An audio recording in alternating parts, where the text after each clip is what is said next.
C'est une prophétie dont le temps est déjà fixé. Elle marche vers son terme, elle ne mentira pas. Si elle tarde, attends-la, car elle s'accomplira. Elle s'accomplira certainement.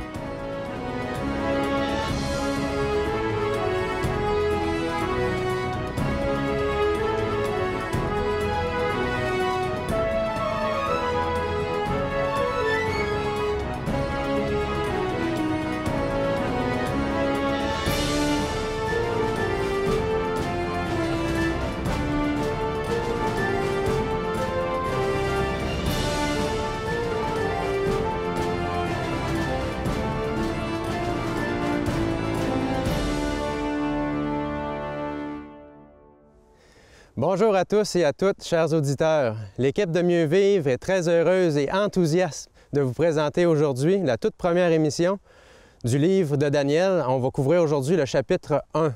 Et pour nous aider à mieux comprendre, j'invite le pasteur Scalier à venir me rejoindre. Bonjour, pasteur Scalier. Bonjour, Michael. Alors aujourd'hui, nous allons découvrir qui est Daniel, qui sont ses amis, découvrir le contexte dans lequel Daniel se trouve, contexte de Babylone et de la déportation, durant lequel tout le livre de Daniel va se dérouler. Excellent.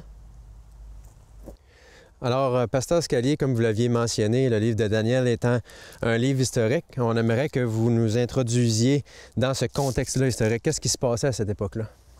Alors, le premier verset du premier chapitre de Daniel nous met dans un contexte de guerre et de conflit. OK. Ce texte est court, mais contient beaucoup de choses. La troisième année du règne de Joachim, roi de Juda, Nebuchadnezzar, roi de Babylone, marcha contre Jérusalem et l'assiégea. En réalité, l'histoire commence quelques années plus tôt sous le règne du roi Josias, roi de Juda. Le roi de Pharaon, le roi d'Égypte, veut remonter vers le pays de Babylone pour l'affronter. Et cette fois-ci, c'est Josias qui veut lui barrer la route. Josias va perdre la bataille, il va perdre la vie. Et quelques années plus tard, en 605, Nécho va s'affronter avec le roi de Babylone, qui est Nebuchadnezzar. OK. Et là, on est en 605 à la bataille de Carchemish. Cette fois-ci, la région change de maître. C'est maintenant Nebuchadnezzar et l'empire babylonien qui va dominer sur cette région-là. Et évidemment, le royaume de Juda va être inclus là-dedans. Ce qui veut dire que maintenant, Nebuchadnezzar va aller contre Jérusalem et il va l'assiéger. Et c'est à ce moment-là que Nebuchadnezzar va faire la première déportation à Babylone. On est en 605 avant Jésus-Christ. C'est le moment où il va écrémer la société de Jérusalem pour les déporter à Babylone.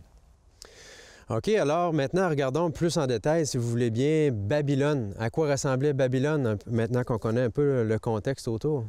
Oh, Babylone, ça c'est une ville extraordinaire. Babylone, c'est une ville prestigieuse, c'est une ville de luxe, c'est une ville de prestige, de grande technologie pour le temps, bien entendu. Okay. Elle est connue généralement pour les jardins suspendus de Babylone, Ouais. qui étaient déjà pour ce temps-là une réussite architecturale majeure.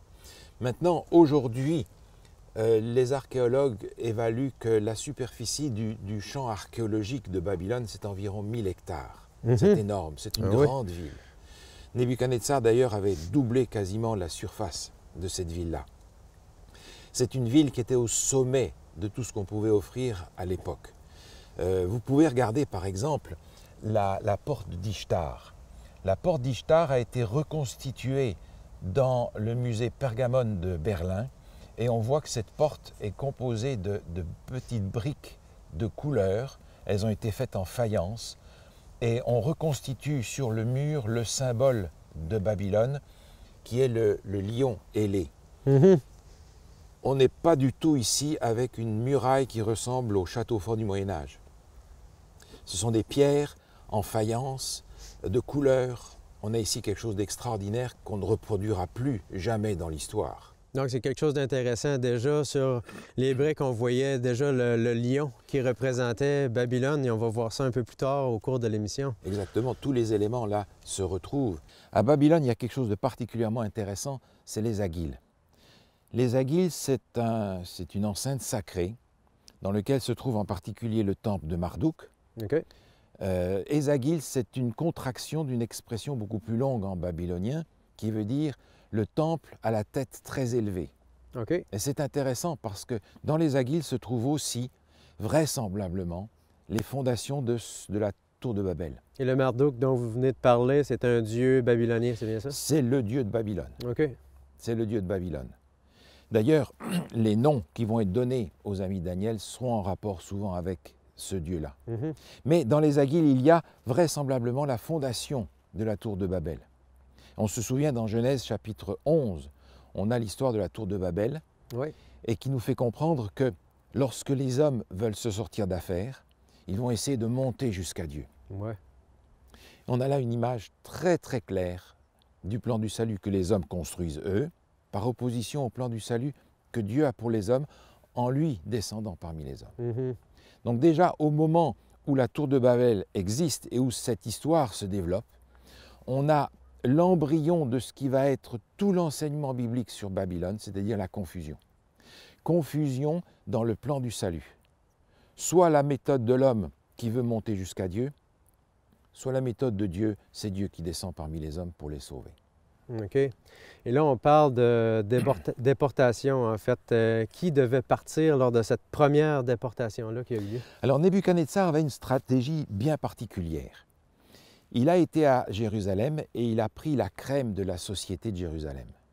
La famille royale, les princes, les intellectuels, les gens qui avaient du potentiel. Il a finalement décapité le royaume de Juda. OK. Et la stratégie est simple, il veut empêcher ce royaume de se relever, évidemment. C'est un royaume sans leader, finalement. Et le roi qu'il va mettre là est un roi marionnette. Et qu'est-ce qu'on fait avec tous ces gens-là qu'on vient prendre, cette crème-là, comme vous dites, ou l'élite? Qu'est-ce qu'on en fait? Alors, Nebuchadnezzar a une stratégie bien pensée. Il prend ces gens et il les amène à Babylone. Mhm. Non pas pour faire des travaux forcés, non pas pour de l'esclavage ou une main-d'œuvre à bon marché.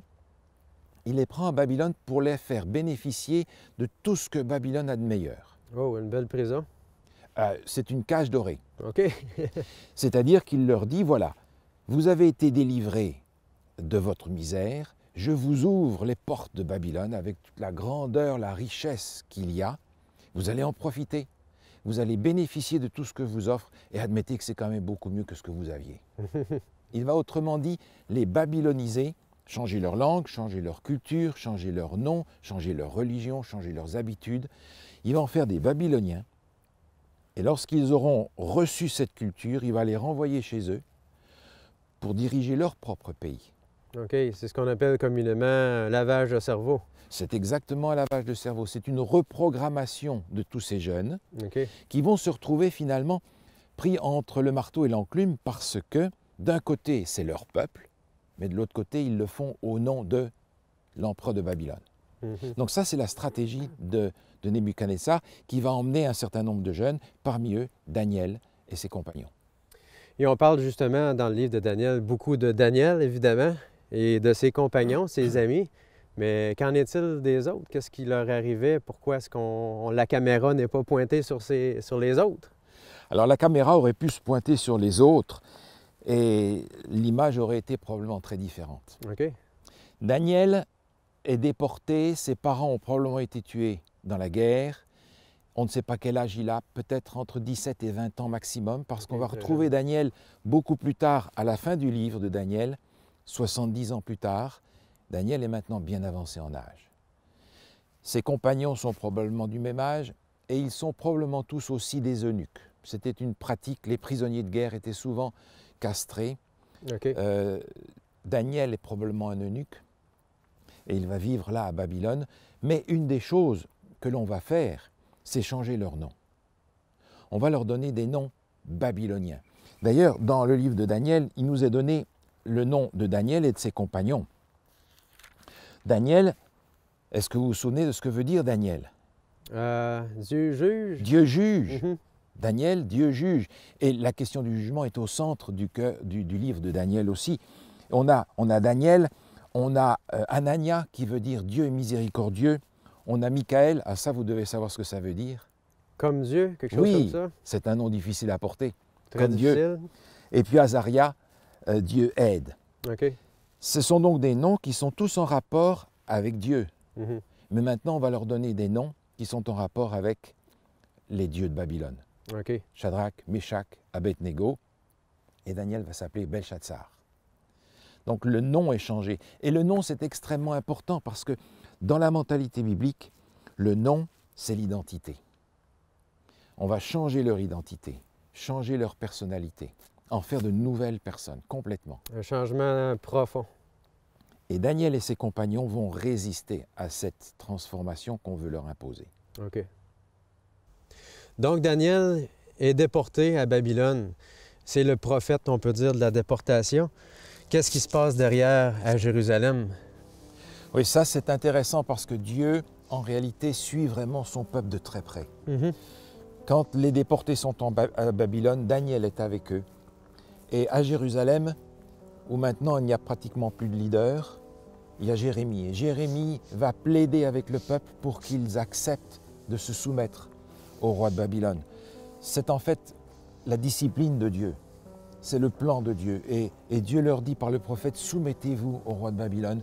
Il y a une promesse, c'est la promesse de la restauration dans 70 ans. OK. Et il y a aussi quelque chose de particulier dans le chapitre 1 du livre de Daniel. En fait, cette histoire un peu curieuse. On parle de nourriture, on se demande qu'est-ce que ça fait dans l'histoire. Oui, c'est une histoire un peu particulière. On a l'impression que le livre de Daniel commence d'une manière inappropriée pour un livre prophétique si important. Daniel et ses compagnons se trouvent dans une situation où il n'y a plus le cadre habituel qui les tient. Ils n'ont plus leurs parents, il n'y a plus les prêtres non plus pour leur dire ce qu'il faut faire, il n'y a plus le contexte social non plus, ils sont livrés à eux-mêmes. Et c'est intéressant de se dire, qui est-ce que je suis quand je suis tout seul? Qui est-ce que je suis quand personne ne me regarde? Ils sont vraiment mis à l'épreuve. Ils sont mis à l'épreuve, ils sont livrés à eux-mêmes. Qu'est-ce qu'ils vont faire des valeurs qu'ils ont reçues?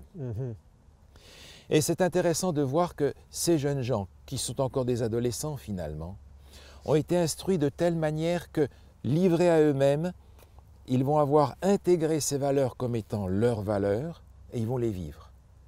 Le texte nous rappelle qu'il y a dans les Écritures des indications sur les lois, les lois sanitaires. Et ces lois ne sont pas là par hasard, elles sont parce que Dieu voulait leur donner une santé, leur donner un bien-être. Et dans le livre du prophète Ésaïe, au chapitre 48, il est dit ceci. « Oh, si tu étais attentif à mes commandements, ton bien-être serait comme un fleuve et ton bonheur comme les flots de la mer. » Donc Daniel et ses compagnons veulent vivre cela, ils veulent obéir à cela. Et finalement, la seule obéissance qui ait une valeur, c'est celle qui est le fruit d'une conversion, d'une conviction personnelle. Et c'est ce qu'ils vont vivre justement à ce moment-là. Et comme on disait, la caméra est tournée vers Daniel et ses amis. Et je pense qu'il y avait aussi d'autres amis ou d'autres connaissances, du moins d'autres gens qui avaient été déportés. Qu'est-ce qui se passait avec ces autres personnes-là? On n'en parle pas des autres. Mais on sait qu'ils sont là. Pour eux, c'était beaucoup plus facile de dire « Ah, mais on est arrivé là, on a les pieds dans la crème, allons-y, profitons de ce qui est là. » c'est ça. Et ils ont sous les yeux Daniel et ses compagnons qui, eux, vont résister à cette pression culturelle pour garder leur identité. D'ailleurs, dans le premier chapitre, même si on a changé leur nom, c'est encore les noms hébreux qu'on va utiliser pour montrer à quel point ils gardent leur identité hébraïque.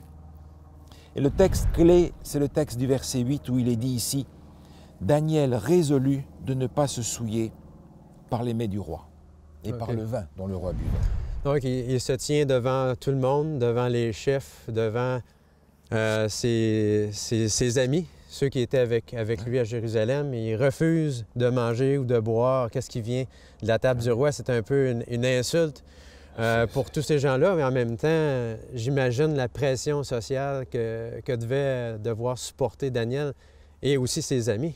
C'est énorme, parce que ce refus est véritablement une insulte, une résistance, une rébellion. Maintenant, ils vont proposer autre chose. Ils vont dire, voilà, on a quelque chose de meilleur que ce que vous avez. Mieux que ce qu'il y a sur la table du roi. Ça, c'est tout à fait contraire à la stratégie de Babylone qui leur dit, je vous offre le meilleur qu'il y a.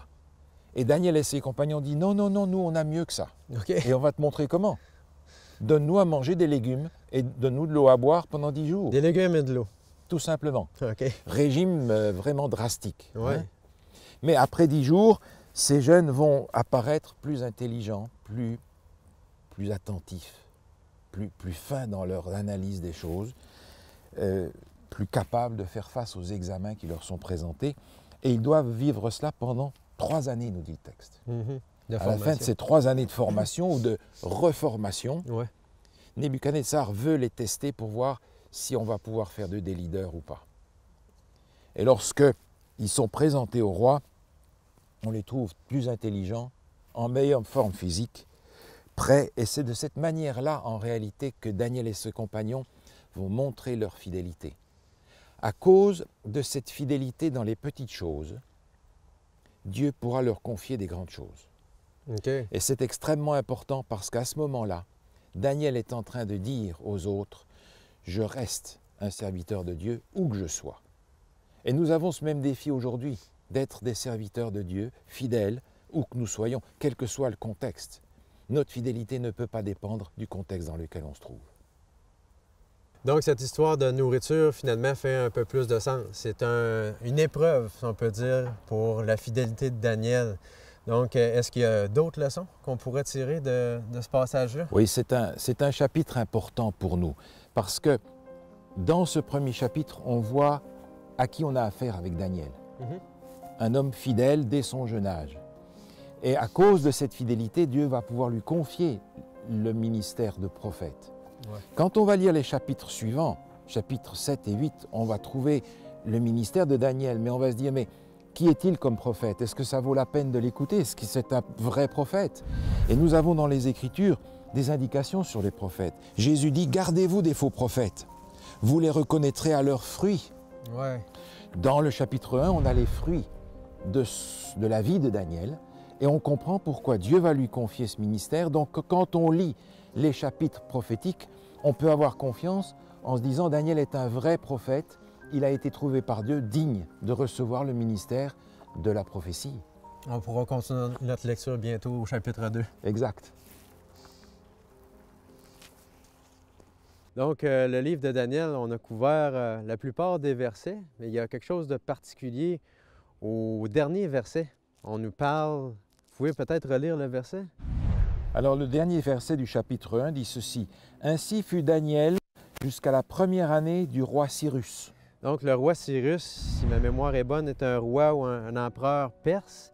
Donc pourquoi est-ce qu'on se projette plus loin dans l'histoire comme ça, alors que Daniel va beaucoup plus loin que ça dans l'histoire? Oui, en effet, on trouve Daniel plus tard dans l'histoire, 70 ans plus tard, mais il y a là une période qui nous est donnée et qui est importante parce que c'est la période de la déportation, justement. Okay. Cyrus va être celui qui va permettre le retour de la déportation et le texte, dès le départ, nous projette jusqu'à cet endroit-là. Ici, on se souvient bien, il y a eu 3 déportations, ça s'est fait à 3 reprises. Alors justement, c'est exactement ça. La déportation va avoir lieu en 3 vagues différentes. La première avec Nebuchadnezzar, donc en 605-606. Ça va être la déportation de Daniel, on va dire. Ensuite, il y en a une autre quelques années plus tard, en 597. Et une troisième en 586. Là, c'est véritablement un moment dramatique parce que Nebuchadnezzar en a assez de ces révoltes successives. Il va venir à Jérusalem, il va démolir la ville, démolir le temple. C'est vraiment la fin de Jérusalem à ce moment-là. Et Daniel, lui, est à Babylone. Il voit les armées partir. Il voit les gens qui partent pour aller détruire sa ville. Il voit les gens qui reviennent prisonniers. Il voit Sédécias qui revient, les yeux crevés. On a tué ses fils sous ses yeux. Donc Nebuchadnezzar, cette fois-ci, veut vraiment mettre un terme à cette révolte constante qui se produit pendant ces années-là, contre d'ailleurs l'avis de Jérémie qui est à Jérusalem et qui leur dit « Soumettez-vous, soumettez-vous ». C'est un message, je pense, qui est assez clair aussi de la part du roi Nebuchadnezzar. Lorsque le Sédécias revient, les yeux crevés, quel message est donné pour ceux qui sont déjà à Babylone? Vous avez intérêt à suivre nos directives? C'est un acte d'autorité pour leur faire comprendre « c'est moi le patron ici ». Mais le texte de Daniel au chapitre 1 nous propulse jusqu'à l'époque de Cyrus. Et c'est intéressant parce que cette période-là de 70 ans, on la retrouve donc entre 606 et 536 quand Cyrus va permettre aux Juifs de rentrer, de reconstruire le temple. Et le retour va aussi se faire en 3 étapes. 3 édits qui vont être promulgués pour permettre aux Juifs de reconstruire le temple, de reconstruire la ville, de reconstruire les murs.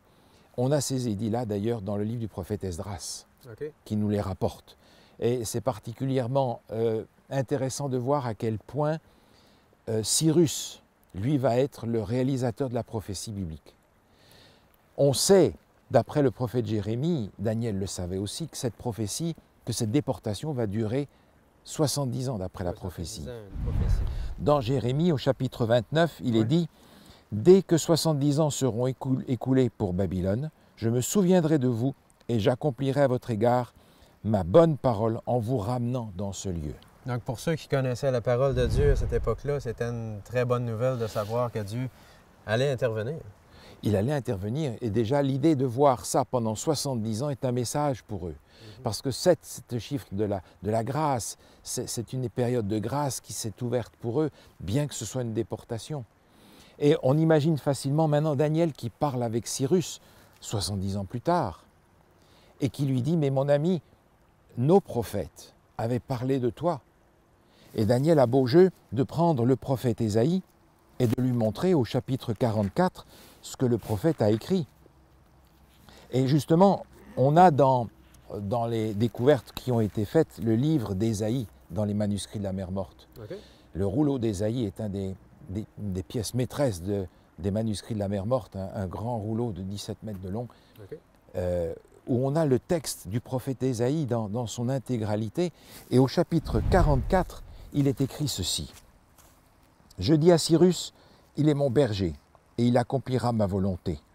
Il dira de Jérusalem qu'elle soit rebâtie et du temple qu'il soit fondé. » Alors on imagine Daniel qui ouvre la prophétie, qui montre ça à Cyrus et qui lui dit « Regarde, Ésaïe a écrit ça il y a entre 150 et 200 ans en arrière.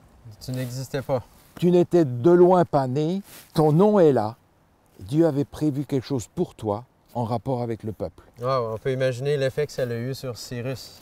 Un impact extraordinaire. Cyrus a dû lutter contre cela, probablement. Le chapitre 11 nous en parle. Mais finalement, longtemps avant, la prophétie avait annoncé. Ce qui fait que dans ce chapitre 1, nous avons d'une part l'authenticité de Daniel comme un véritable prophète parce qu'il s'est montré fidèle. Et ce que Daniel annonce est finalement aussi en harmonie avec ce que les autres prophètes des Écritures ont annoncé. Donc, si je comprends bien, les prophéties d'Ésaïe, de Daniel et de Jérémie corroborent et s'en vont toutes les trois dans la même direction. Tout à fait. Et non seulement Ésaïe, Jérémie et Daniel, mais on a aussi les prophéties que Jésus a données dans l'Évangile selon Matthieu, au chapitre 24, où il introduit des éléments qui sont en rapport avec cette prophétie-là. Et c'est utile de voir que toutes ces prophéties vont dans le même sens et nous indiquent que, comme on l'a dans le Nouveau Testament, ce ne sont pas des gens qui se sont assis et qui ont dit « on va faire un livre ». C'est poussé par le Saint-Esprit que des hommes ont parlé de la part de Dieu.